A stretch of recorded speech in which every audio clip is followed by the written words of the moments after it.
চট্টগ্রামে প্রথমবারের মতো আয়োজিত ৩ দিনব্যাপী চট্টগ্রাম বিল এক্সপো ২০২৬ শেষ হয়েছে। শনিবার রাতে নগরীর ৫ তারকা হোটেল রেডিসন ব্লু চট্টগ্রাম বে ভিউতে সমাপনী অনুষ্ঠানের মধ্য দিয়ে শেষ হয় স্থাপত্য, নির্মাণ, আবাসন ও অবকাঠামো খাতের এই আয়োজন। অনুষ্ঠানে প্রধান অতিথি ছিলেন ভূমি প্রতিমন্ত্রী মীর মোহাম্মদ হেলাল উদ্দিন। তিনি তার বক্তব্যে বলেন, সরকার এই মুহূর্তে দেশে ভূমি ব্যবস্থায় ডিজিটাল সার্ভে বাস্তবায়নের চেষ্টা করছে।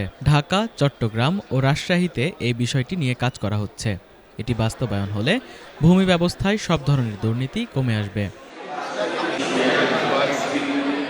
এ সময় অন্যান্যের মধ্যে আরও উপস্থিত ছিলেন Chattogram chambers of commerce and ইন্ডাস্ট্রির সভাপতি মোহাম্মদ আরিফুল হক, বাংলাদেশ স্থপতি ইনস্টিটিউট IABর সভাপতি স্থপতি ডক্টর আবু সাইদ এম আহমেদ, চট্টগ্রাম বিল এক্সপো ২০২৬-এর উপদেষ্টা স্থপতি মাহাদি ইফতেখার, অনুষ্ঠানের আহ্বায়ক স্থপতি মোহাম্মদ মিজানুর রহমান সহ অনেকে।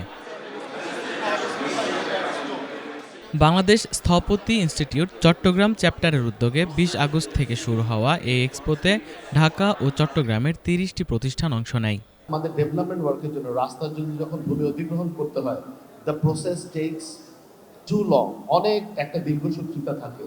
কিন্তু আমরা যদি আমাদের ডিজিটাল সার্ভেটা শেষ করতে পারি, আমাদের ল্যান্ড জোনিং যদি শেষ করতে পারি, it can easily be done online. মানে just you choose the land, you click on অধিগ্রহণ, তারপরে আপনার যেটা পেমেন্ট আছে সেটা পেমেন্ট আছে, আপনি পেমেন্ট করলেন within 2 working days after you submitting your actual documents, you get paid.